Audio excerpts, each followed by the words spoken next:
اللہ تعالیٰ کا لاکھ لاکھ شکر ہے کہ جس نے ہمیں مسلمان پیدا کیا. اس نعمت کی بدولت ہمیں بچپن سے یہ معلوم ہوا کہ ہم کہاں سے آئے ہیں اور ہمیں مرنے کے بعد کہاں جانا ہے اور ہماری یہ زندگی کس مقصد کے لیے ہے.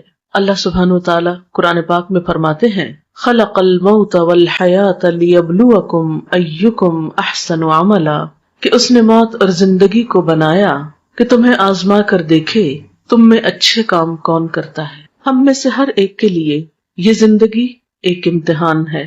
ہم سب سے یہ دیکھا جا رہا ہے کہ ہم کیسے عمل کرتے ہیں. پھر ہماری زندگی کے اختتام پر ہم سب کو موت سے واسطہ پڑنے والا ہے، اور ہم سب یہ بات بھی اچھی طرح جانتے ہیں کہ ہماری زندگی میں وہ دن بھی آنے والا ہے جب ہم سب کو اللہ کے حضور حاضر ہونا ہے. وہاں ہمارے اچھے اور برے اعمال کی جانچ پرکھ ہونی ہے. وہاں ہم سے نعمتوں کے بارے میں سوال کیا جانے والا ہے. لہٰذا ہم میں سے ہر ایک کو ان حقائق کے بارے میں اچھی طرح معلوم ہونا چاہیے. آج کی اس شام جس موضوع پر ہم گفتگو کرنے والے ہیں وہ ہے موت کے بعد کیا ہوتا ہے، اور پھر موت کے بعد کیا چیز ہمیں فائدہ دیتی ہے. تو گویا آج کی گفتگو دو حصوں پر مشتمل ہے. ایک تو بذات خود موت اور اس کے بعد ہونے والے مرحلوں سے متعلق ہے، اور دوسری کہ مرنے کے بعد پھر وہ کون سی چیزیں ہیں جن سے ہم سب کو فائدہ پہنچ سکتا ہے. موت کے بارے میں گفتگو کرنا کوئی بہت خوشگوار بات نہیں، لیکن ہم سب جانتے ہیں کہ یہ ایک بہت بڑی حقیقت ہے جس سے کوئی بھی فرار حاصل کر نہیں سکتا. یہ ایک ایسا تلخ پیالہ ہے جو ہم میں سے ہر ایک کو پینا ہے. اس لیے عقل مند ہے وہ شخص جو آنے والے وقت سے پہلے اس کے لیے تیاری کر لے اور اچھی طرح جان لے کہ اس پر کیسی کیسی کیفیات گزرنے والی ہیں. قرآن پاک میں اللہ سبحانہ وتعالیٰ فرماتے ہیں کل نفس ذائقۃ الموت، ہر شخص کو موت کا مزہ چکھنا ہے. اور یہ بات 3 بار فرمائی گئی ہے. موت کیا ہے؟ موت زندگی کا اپوزٹ ہے، زندگی کا جوڑا ہے. ہر چیز اپنے جوڑے کے ساتھ مکمل ہوتی ہے. اسی طرح زندگی کا تصور اس وقت تک ادھورا رہتا ہے جب تک کہ موت کا ذکر نہ ہو. انسانی تخلیق کے بارے میں اللہ سبحانہ وتعالیٰ نے فرمایا وَكُنْتُمْ أَمْوَاتًا فَأَحْيَاكُمْ ثُمَّ يُمِيتُكُمْ ثُمَّ يُحْيِيكُمْ ثُمَّ إِلَيْهِ تُرْجَعُونَ. تم مردہ تھے، پھر اس نے تم کو زندہ کیا، پھر وہ تم کو موت دے گا، پھر وہ تم کو زندہ کرے گا، پھر تم اس کی طرف لوٹائے جاؤ گے، پھر تم اسی کی طرف جمع کیے جاؤ گے. ہم کچھ نہ تھے، پھر ہم وجود میں آئے، پھر ایک وقت ہوگا کہ موت آ جائے گی اور ہماری یہ ظاہری ہستی ختم ہو جائے گی، اور پھر ایک وقت آئے گا کہ دوبارہ زندگی ملے گی اور پھر اللہ کی طرف واپسی، حساب کتاب کا وقت. گویا ہر انسان ان 4 مرحلوں سے گزرتا ہے. پہلا مرحلہ کچھ نہ تھے.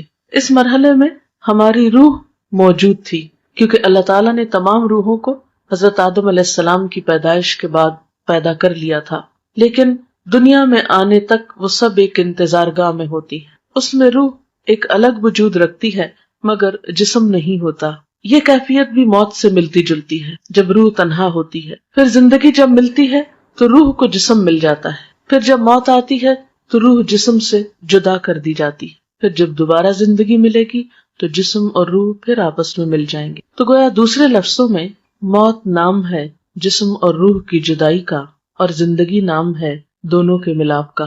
ہم کچھ نہ تھے، ہم وجود میں آئے، ہماری روح کو جسم ملا، اور جب ہماری زندگی پوری ہو جائے گی، ہمیں دیا ہوا وقت مکمل ہو جائے گا، تو پھر ہم میں سے ہر ایک کو موت کی کیفیت سے لازماً دوچار ہونا ہوگا. وہ وقت بہت اداسی کا وقت ہوتا ہے. جدائی کا وقت تو ویسے بھی خاص زندگی میں ہی کسی سے جدائی ہو وہ ایک تکلیف دہ وقت ہوتا ہے. الگ ہونا، بچھڑنا کوئی خوشگوار بات نہیں. عارضی جدائیاں بھی تکلیف دہ ہوتی ہیں، لیکن کچھ جدائیاں پھر مستقل ہو جاتی اور اس کے بعد دوبارہ اس دنیا میں واپسی کا امکان نہیں. پھر انسان اگلے مرحلے طے کرتا ہے. وہ وقت نہ صرف یہ کہ روحانی طور پر ایک اداسی کا، تکلیف کا وقت ہوتا ہے، بلکہ جسمانی طور پر بھی ایک تکلیف دہ وقت ہوتا ہے. موت کے وقت کی ایک سختی ہوتی ہے، روح کے ساتھ جسم بھی اس تکلیف کو محسوس کرتا ہے. انسان کا بال بال دکھتا ہے. وہ وقت ایک بے ہوشی کا سا وقت ہوتا ہے. قرآن پاک میں سورۃ قاف میں اللہ تعالیٰ فرماتے ہیں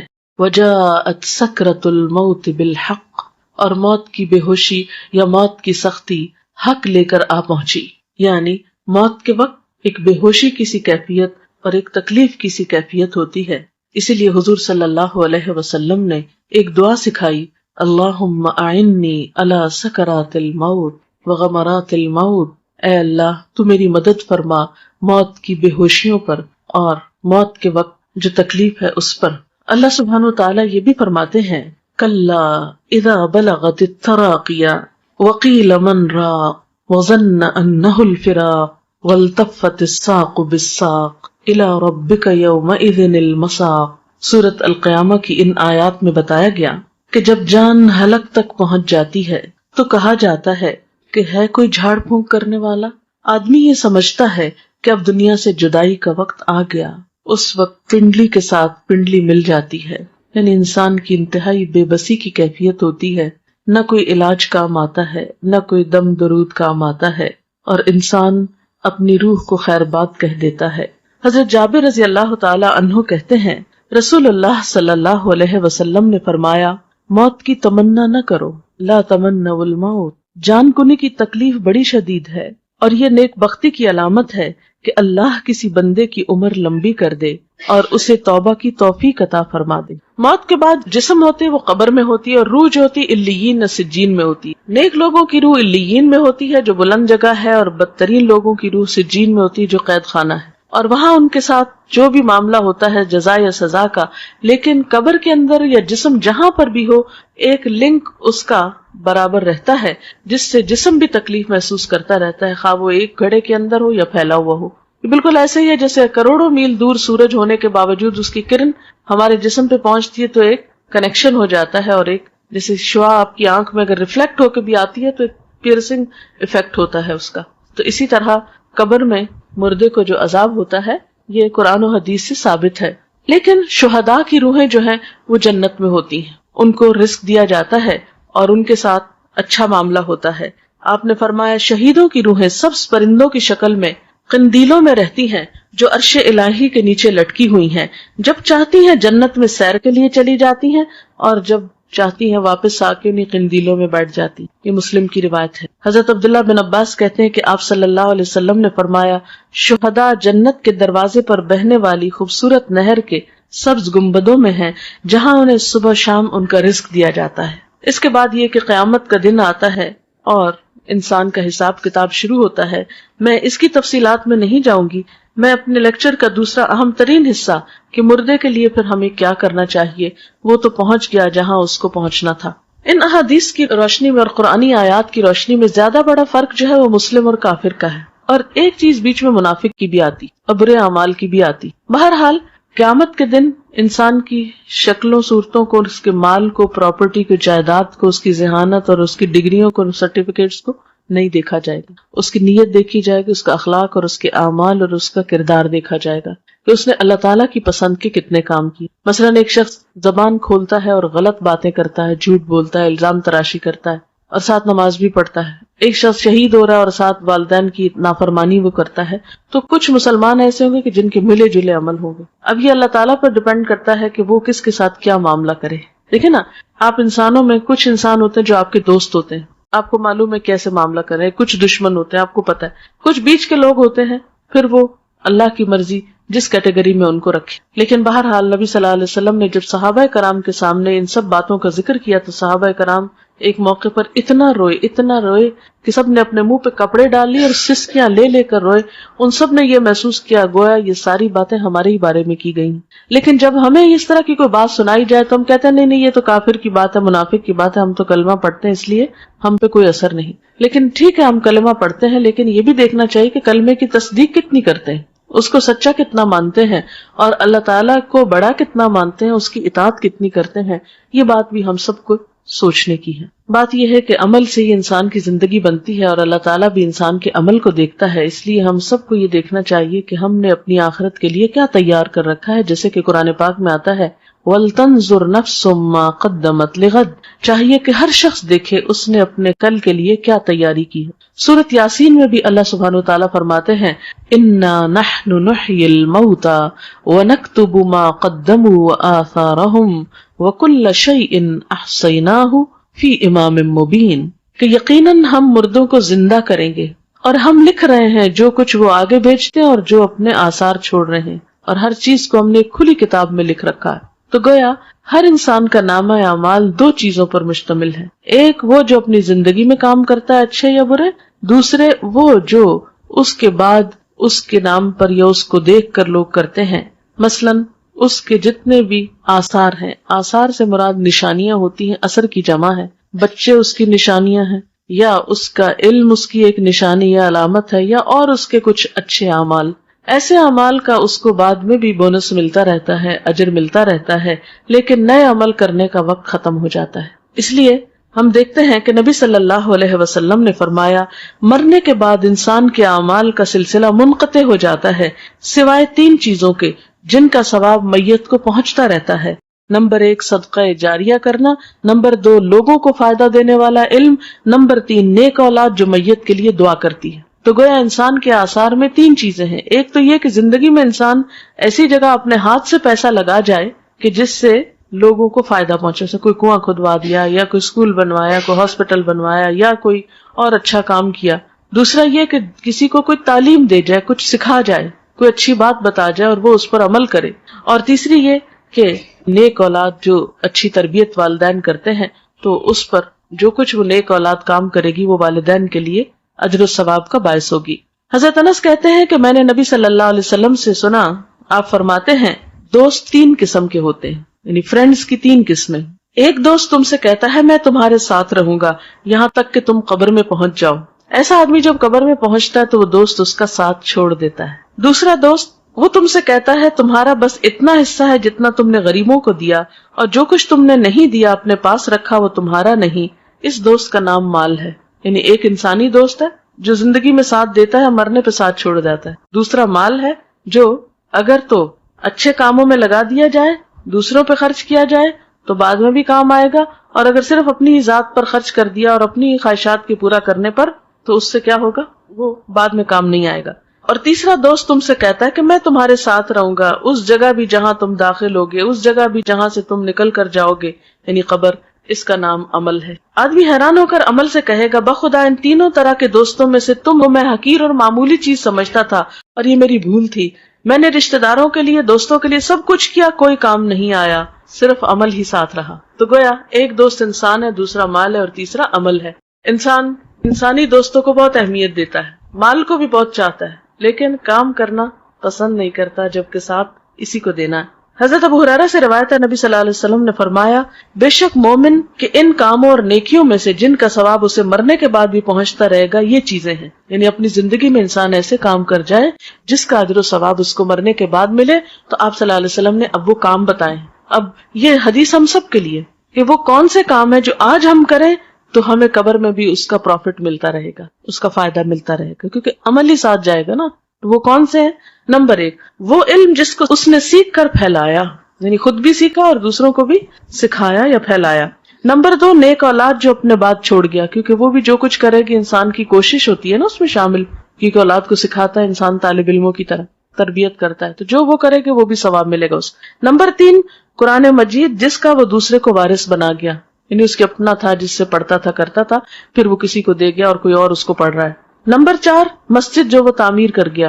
نمبر 5 مسافروں کے ٹھہرنے کے لیے گھر بنا گیا، یہ کوئی ہاسٹل بھی ہو سکتا ہے، کوئی مسافر خانہ، سرائے، کچھ بھی ہو سکتا ہے۔ نمبر 6 نہر جاری کر گیا، یعنی پانی کا انتظام کر گیا۔ نمبر 7 صدقہ خیرات جو وہ اپنے مال میں سے اپنی تندرستی اور زندگی کی حالت میں نکال کے گیا، یعنی کہ مرتے وقت کہ یہ فلاں کو دے دو فلاں کو، وہ تو پھر ہو گیا اوروں کا۔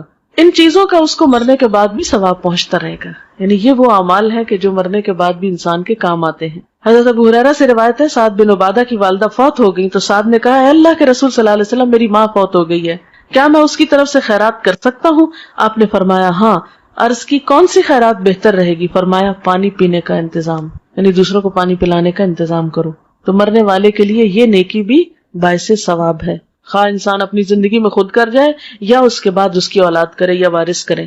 پھر علم کے بارے میں آپ صلی اللہ علیہ وسلم نے فرمایا بے علموں کو علم سکھانا صدقہ ہے۔ حصول علم کے راستے پہ چلنے والے کے لیے اللہ تعالیٰ جنت کا راستہ آسان کر دیتے ہیں، یعنی علم جو ہے انسان کے لیے بہترین صدقہ جاریہ ہے۔ انسان اگر سیکھتا ہے، سکھاتا ہے، کوئی کتاب لکھتا ہے، کوئی مضمون لکھتا ہے، کوئی کسی کو تعلیم دیتا ہے، کسی طالب علم کی فیس دیتا ہے، کوئی اسکول بنوا دیتا ہے، کوئی مدرسہ بنواتا ہے، کچھ بھی جو علم کی ایکٹیویٹی یا ترقی کے لیے، اور آج کا دور جیسے کمپیوٹر انٹرنیٹ کا دور ہے یا اور وسائل، تو کوئی بھی ایسا آلہ یا چیز خریدنا یا تیار کرنا یا ایجاد کرنا، وہ سب اس میں شامل ہے جس سے خیر کی بات عام ہو سکے۔ پھر نیک اولاد، یعنی انسان کی زندگی میں بہت چانس ہے کہ اپنے بچوں کی، خصوصاً آپ مائیں ہیں جن کے پاس بچوں کو وقت زیادہ ملتا ہے رہنے کا، ان کی اچھی تربیت کرے۔ آپ نے فرمایا سب سے پاکیزہ کھانا جو تم کھاتے ہو اپنے ہاتھ کی کمائی سے ہے، اور تمہاری اولاد بھی تمہاری کمائی میں شامل ہے۔ یعنی گویا اولاد کو قرآن و سنت کا علم دینا، اچھی تمیز، اخلاق، ادب سکھانا جو ہے اجر و ثواب کا باعث ہے۔ ایک اور چیز جو میت کو فائدہ دیتی ہے وہ دعا ہے۔ ایک مسلمان جب اپنے بھائی کی عدم موجودگی میں دعا کرتا ہے تو وہ قبول ہوتی ہے، اور اس آدمی کے پاس ایک نگران فرشتہ ہوتا ہے جو کہتا ہے کہ جو دعا تم اپنے بھائی کے لیے کر رہے ہو وہی تم کو بھی ملے۔ پھر اسی طرح ایک حدیث میں آتا ہے کہ قبر میں میت کی مثال ڈوبنے والے اور فریاد کرنے والے کی طرح ہوتی ہے، جو اپنے ماں باپ یا بہن بھائی یا کسی دوست کی دعا کا منتظر رہتا ہے، اور جب وہ اسے پہنچتی ہے تو دنیا کی ہر چیز سے زیادہ پیاری اس کو وہ دعا ہوتی ہے جو دوستوں کی طرف سے اس کو ملتی ہے یا اولاد کی طرف سے۔ آپ صلی اللہ علیہ وسلم نے فرمایا بے شک اللہ تعالیٰ اہل دنیا کی دعا سے اہل قبور کو پہاڑوں کے برابر اجر عطا کرتا ہے۔ یعنی ہماری دعائیں مردوں کے حق میں کیسے ثابت ہوتی ہیں؟ جیسے پہاڑ جتنا تحفہ، جو معمولی چیز نہیں ہے کسی مرنے والے کے لیے دعا کرنا۔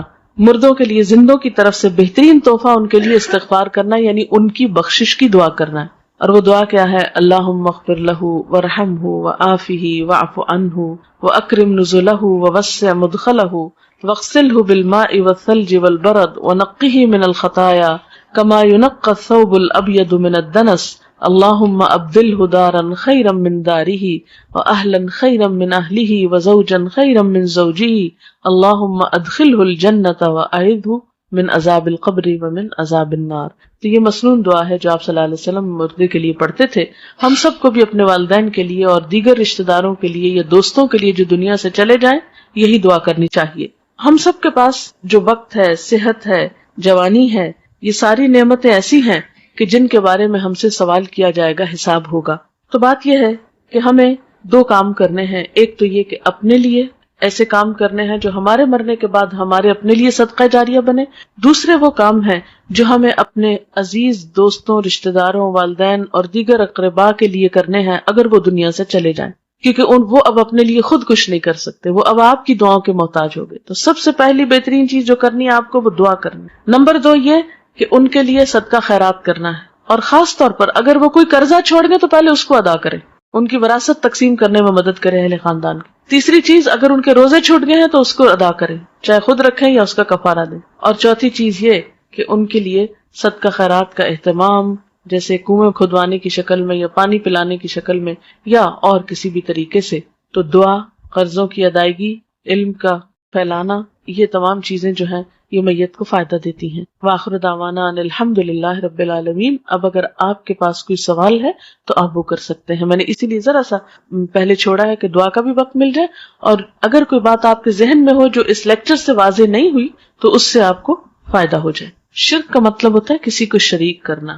اللہ تعالیٰ کی ذات میں، اس کی صفات میں، اس کے حقوق میں، اختیارات میں کسی اور کو شریک سمجھنا شرک ہوتا ہے۔ ذات میں شرک کیا ہے؟ جیسے اللہ تعالیٰ کو الہ ماننے کے علاوہ پتھروں کے بت یا فرشتوں یا نیک انسانوں کو بھی پوجنا، یعنی خواہ وہ کوئی قبر ہو یا پتھر کا کھڑا بت ہو یا کوئی فرشتہ ہو یا پھر مورت ہو یا کوئی بھی چیز۔ صفات میں شرک یہ ہوتا ہے کہ جو قوت اللہ کے پاس ہے وہ اوروں کے پاس بھی، مثلا وہ رزق دیتا ہے تو ہم یہ آس لگا لیں کوئی اور بھی دیتا ہے، اگر وہ دعائیں سنتا ہے تو ہم سمجھے کوئی اور بھی ہماری پکار سننے والا ہے، اگر وہ رزق اور اولاد دیتا ہے تو ہم سمجھے کسی انسان کے ہاتھ میں بھی ہے، نعوذ باللہ ایسا۔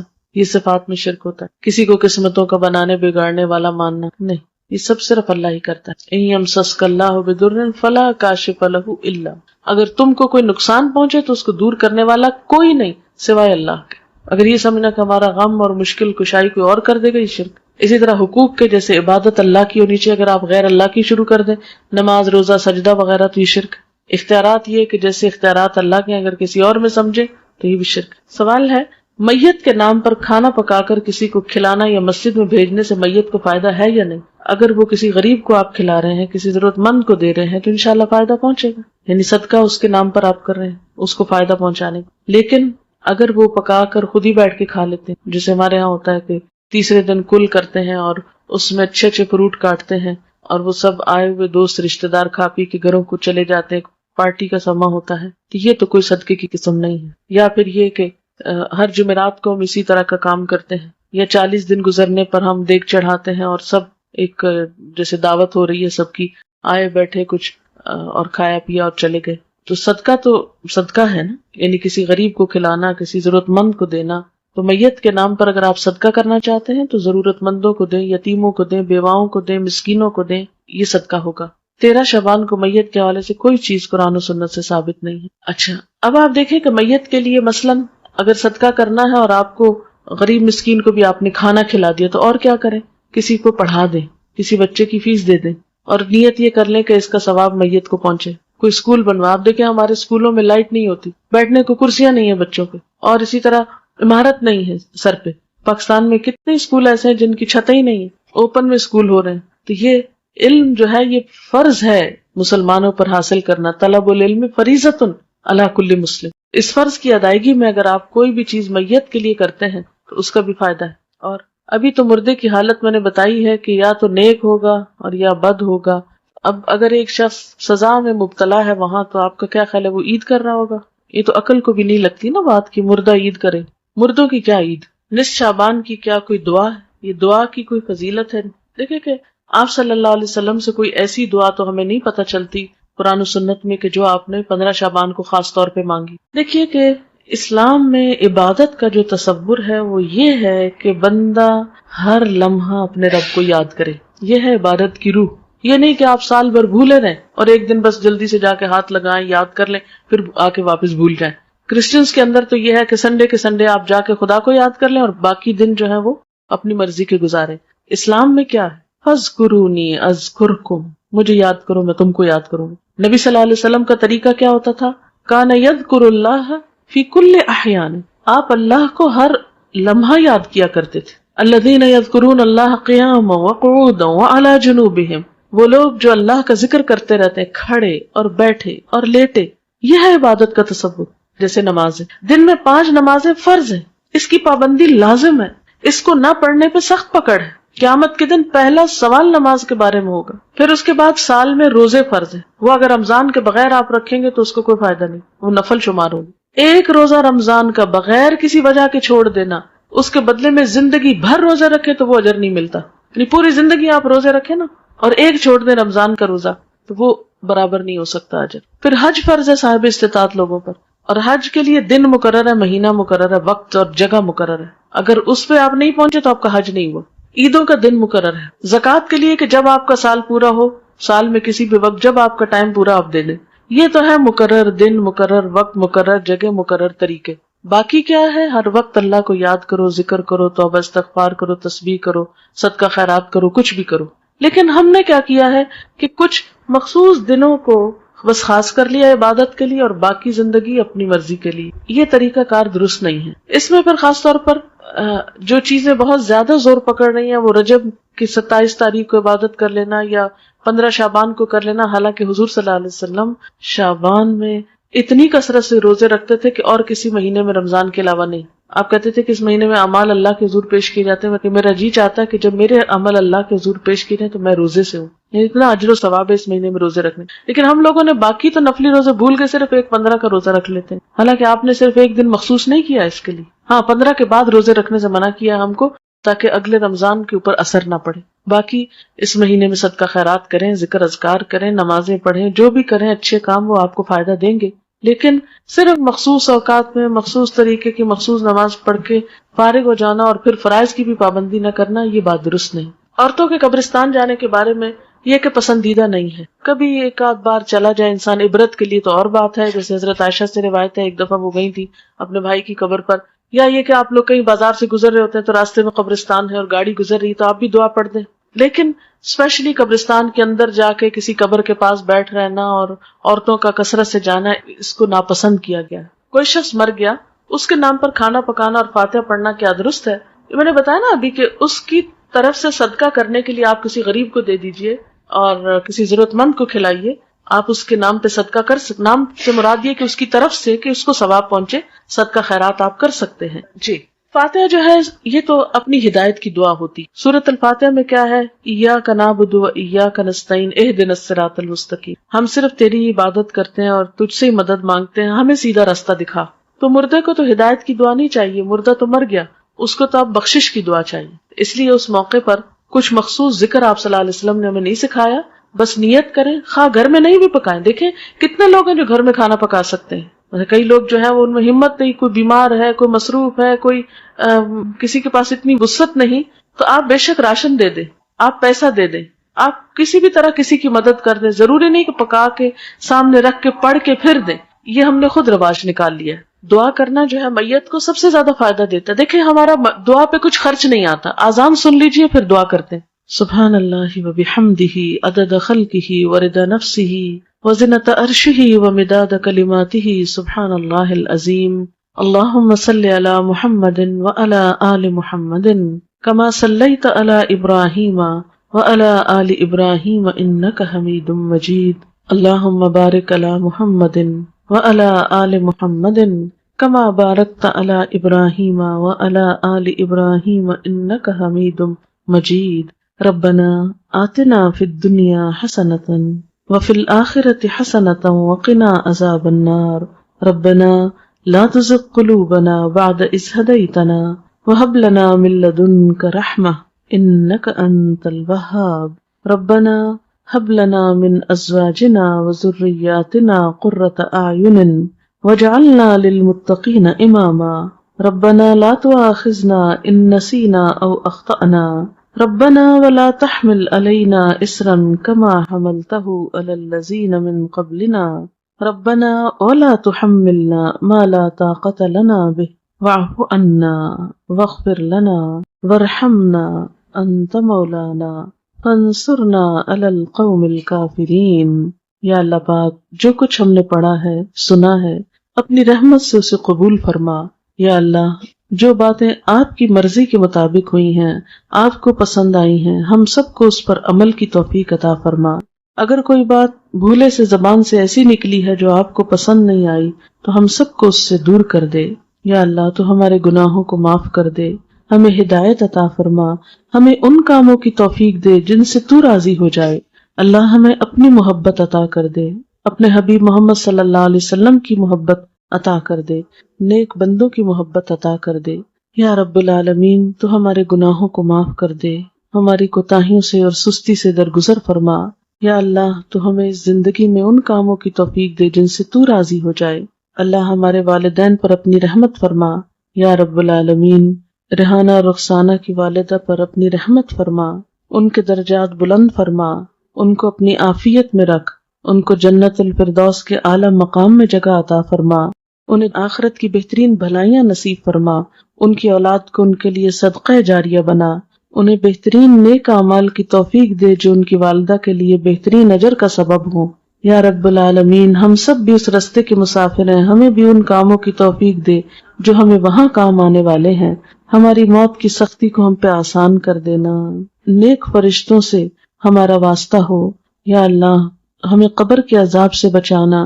یا اللہ تو ہمارا خاتمہ ایمان پر فرمانا، آخری وقت کلمہ نصیب فرمانا. یا اللہ ہماری اولادوں کو ہماری آنکھوں کی ٹھنڈک بنا، انہیں دنیا اور آخرت میں کامیابی دے. یا اللہ ہمیں نیکی کے کاموں کی توفیق دے، برائیوں سے بچنے کی توفیق عطا کر دے. اپنی ذات پر ہمیں مکمل ایمان اور بھروسہ عطا کر دے. جتنی بہنیں یہاں آئی ہیں سب کا آنا قبول کر، اس گھر پر اپنی خیر و برکت نازل فرما، سب کے دکھ تکلیفیں پریشانیاں دور فرما، ہم سب کو اپنی رحمت سے ڈھانپ لے، ہم سے درگزر فرما. تو ہی ہمارا مولا ہے، ہم سب پر اپنی رحمت فرما.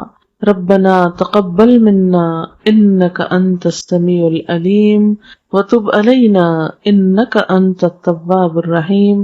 وصلی اللہ تعالی علی خیر خلقہ محمد وعلی آلہ واصحابہ وأهل بيته أجمعين برحمتك يا أرحم الراحمين. إلهي آمين. سبحانک اللہم و بحمدک نشہد ان لا الہ الا انت نستغفرک و نتوب الیک.